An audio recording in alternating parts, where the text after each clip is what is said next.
जय हिंद साथियों। Bihar police constable का एग्ज़ाम जो कि 1 अक्टूबर को फर्स्ट शिफ्ट और सेकंड शिफ्ट में हुआ था। तो साथियों आज की इस वीडियो में दोनों शिफ्टों से 40 अति महत्वपूर्ण प्रश्नों का एक छोटा सा टेस्ट लेकर आए हैं। और साथियों इस 40 प्रश्न में से आज आपको कम से कम 25 प्रश्नों के सही आंसर करने हैं। तो साथियों सेशन आप लोगों के लिए काफ़ी ज़्यादा इम्पोर्टेंट रहेगा, इसलिए आप सभी पूरा सेशन को ध्यानपूर्वक देखें।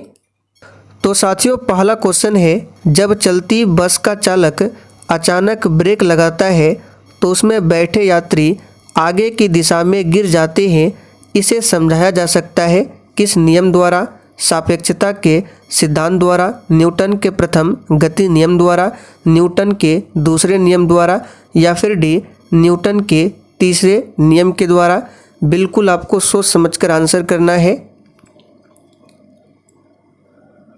तो साथियों यहाँ पर पहले प्रश्न का आंसर जो भी बच्चे लाइव चैट में ऑप्शन बी बता रहे हैं उनका बिल्कुल सही जवाब है न्यूटन के प्रथम नियम द्वारा। ध्यान रखेंगे, देखिए न्यूटन ने गति के 3 नियम दिए थे, जिसमें से पहला जो गति का नियम है इसको जड़त्व का नियम भी कहा जाता है। इसे ध्यान रखेंगे, जड़त्व का नियम या फिर इसे गैलीलियो का नियम भी कहा जाता है। चलिए दूसरा प्रश्न है, सखी वे मुझसे कहकर जाते ये किस कवि की काव्य पंक्ति है? सभी ऑप्शन को ध्यान से देखिए और प्रत्येक स्टूडेंट को नीचे लाइव चैट में अपना अपना आंसर करना है। तो साथियों यहाँ पर दूसरे प्रश्न का सही आंसर है सखी वे मुझसे कहकर जाते, ये जो मैथिली शरण गुप्त की काव्य पंक्ति है। तो बी ऑप्शन अगर आपने दिया है तो आपका बिल्कुल सही जवाब है। चलिए तीसरा प्रश्न पूछा गया था, सही पर्यायवाची शब्द को चुनिए। रमा का आपको पर्यायवाची बताना था। और साथियों इस सेट में आपके जितने भी प्रश्न सही हो रहे हैं आप लोग कॉपी में लिखते चलिए, फिर सेशन के लास्ट में आपको कमेंट करके अपना अपना स्कोर जरूर बताना है। तो यहाँ पर रमा का जो पर्यायवाची शब्द हो जाएगा ये इंदिरा होता है। तो फर्स्ट ऑप्शन आपका सही जवाब है इंदिरा। चलिए आगे देखिए, विपरीतार्थक शब्द बताइए। यहाँ पर उत्कर्ष का आपको उल्टा शब्द बताना है।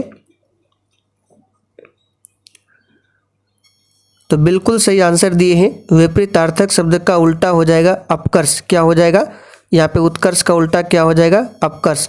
तो सी ऑप्शन आपका बिल्कुल सही जवाब है अपकर्ष। चलिए आगे देखिए, सांझ और रात के बीच के समय को क्या कहते हैं? और देखिए साथियों जितने भी नए अभ्यर्थी जो कि चैनल पर पहली बार आए हैं आप लोग क्लास टाइमिंग को नोट कर लीजिए। डेली रात 8 बजे और एक क्लास है 8:40 पर।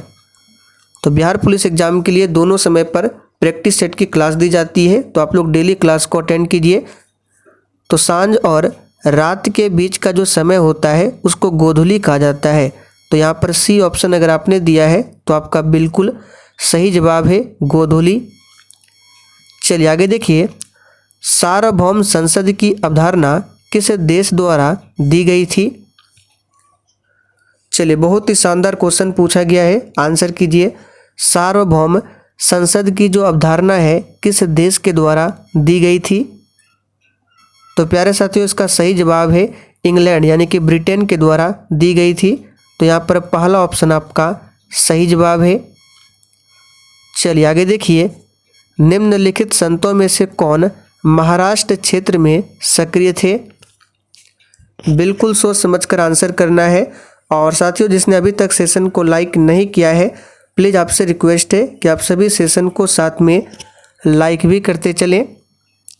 तो यहाँ पर इसका सही जवाब जो ही बच्चे सी बता रहे बिल्कुल सही जवाब है एकनाथ संत महाराष्ट्र क्षेत्र में सक्रिय थे।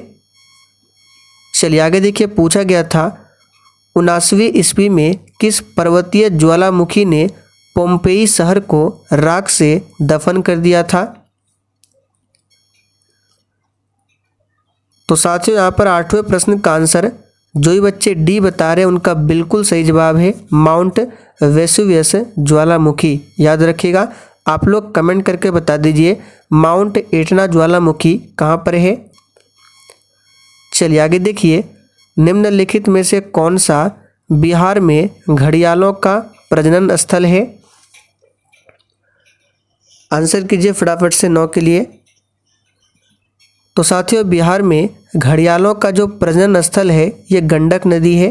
तो यहाँ पर बी ऑप्शन आपका सही जवाब है, गंडक नदी। और बिहार में एक नदी है, याद रखिएगा, कोसी नदी। कोसी नदी जिसे बिहार का शोक कहा जाता है। बंगाल का शोक पूछे तो दामोदर नदी को कहा जाता है। आगे देखिए, भारतीय राष्ट्रीय ध्वज के अशोक चक्र में कितनी तिलियां होती है? आंसर कीजिए 10 के लिए। तो साथियों भारतीय राष्ट्रीय ध्वज के अशोक चक्र में तीलियों की संख्या 24 होती है। तो यहाँ पर पहला ऑप्शन आपका सही जवाब है। और भारत का जो राष्ट्रीय तिरंगा ध्वज है, ये तिरंगा राष्ट्रीय ध्वज जो है पूछा जाता है इसकी लंबाई और चौड़ाई का अनुपात कितना होता है? तो याद रखिएगा ये होता है 3:2 के अनुपात में। तो इस फैक्ट को भी ध्यान रखें।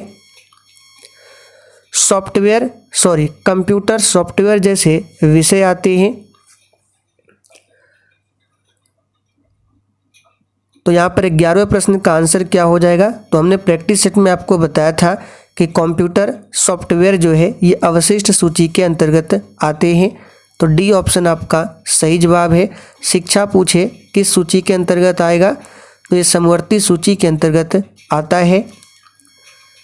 चलिए आगे देखिए, कौन सा अनुच्छेद राज्य के नीति निर्देशक सिद्धांतों से संबंधित है? बहुत ही सिंपल क्वेश्चन पूछा गया था एग्जाम में। और साथियों जो आगे अभी बिहार पुलिस का नया डेट आने वाला है उस डेट में भी बिल्कुल इसी पैटर्न पर प्रश्न पूछा जाएगा, इसलिए आप लोग अपनी तैयारी को जारी रखिए।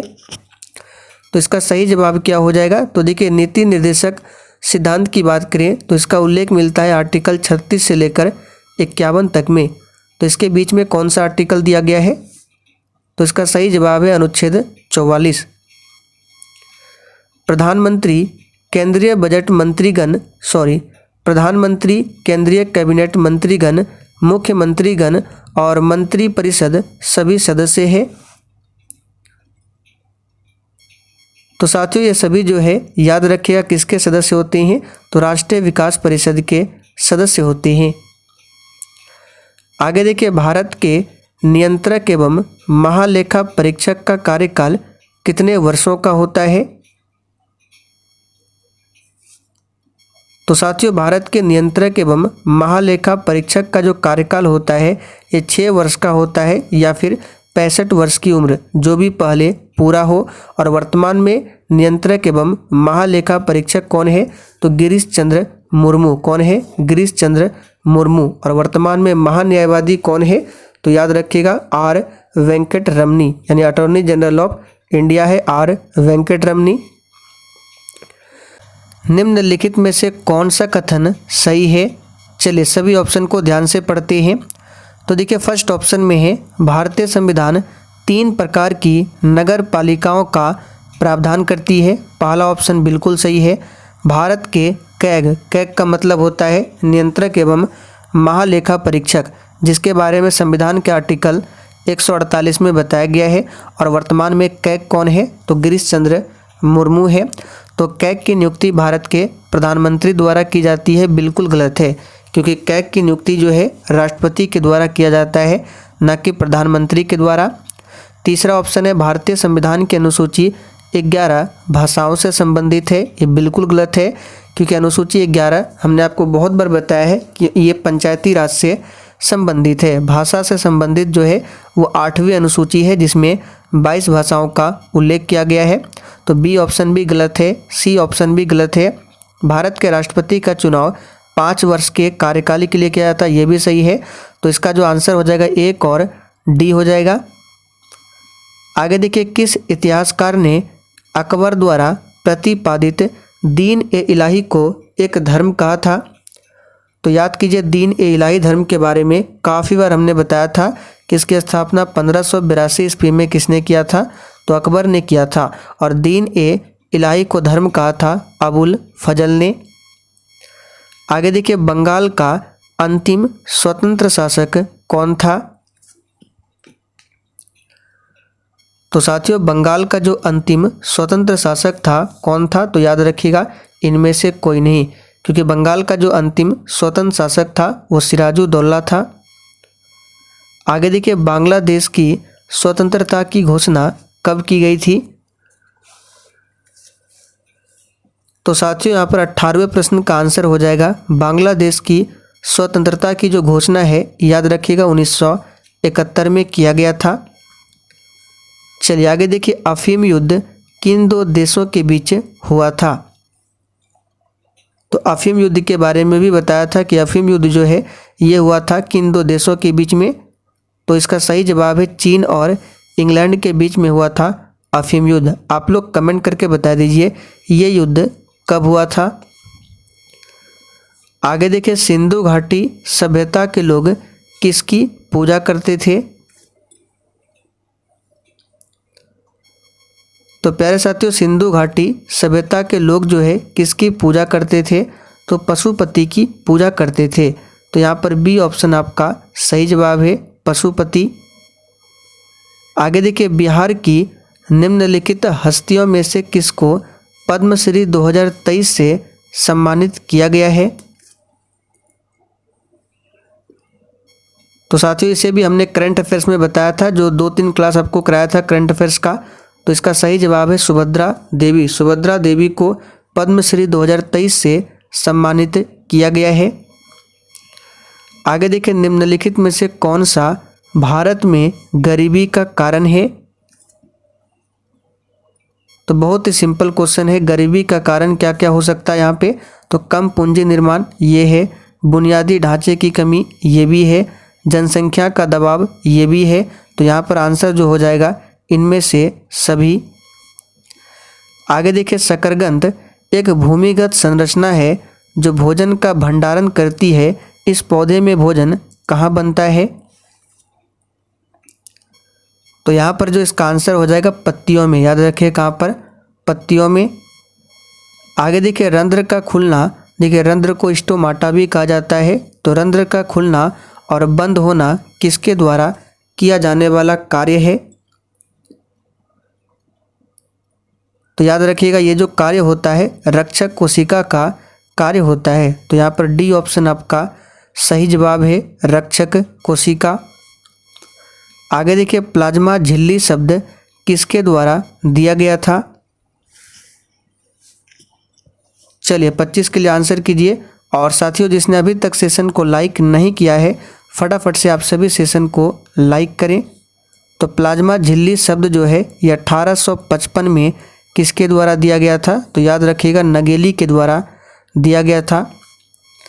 आगे देखिए, कृषि बीमा योजनाओं में शामिल है।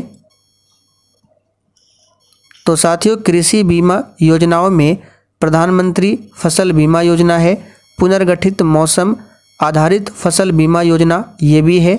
तो आंसर जो हो जाएगा ए और बी दोनों।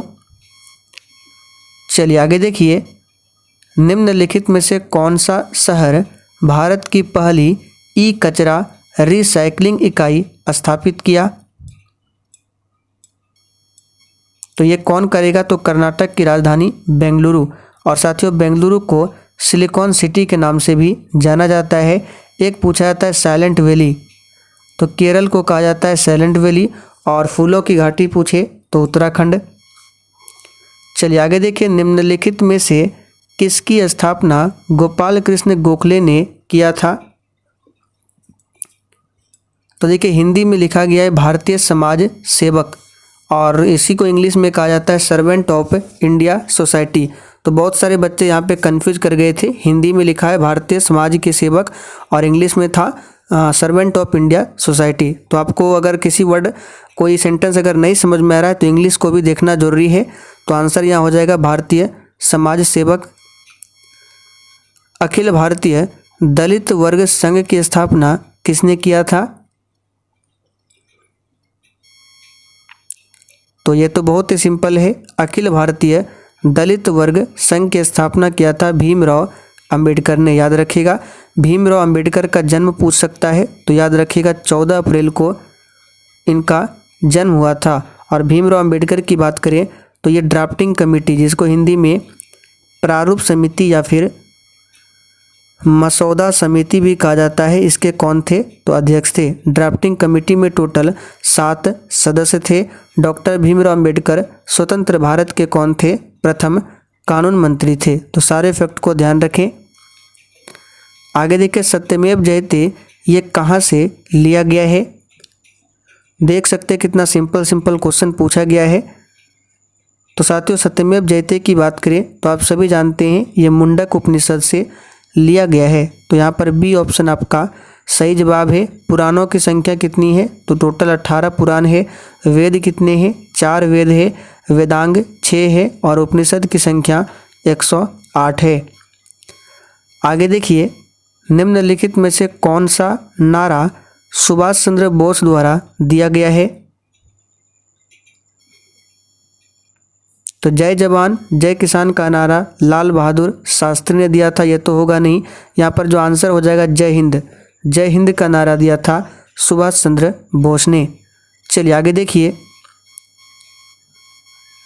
तो साथियों, आज के सेट में 40 प्रश्न नहीं, टोटल 31 प्रश्न ही थे। हमने आपको 40 बताया। तो आप लोग फटाफट कमेंट करके बताइए कि इस 31 प्रश्न में से आप लोगों ने कितने प्रश्नों के सही आंसर किए हैं।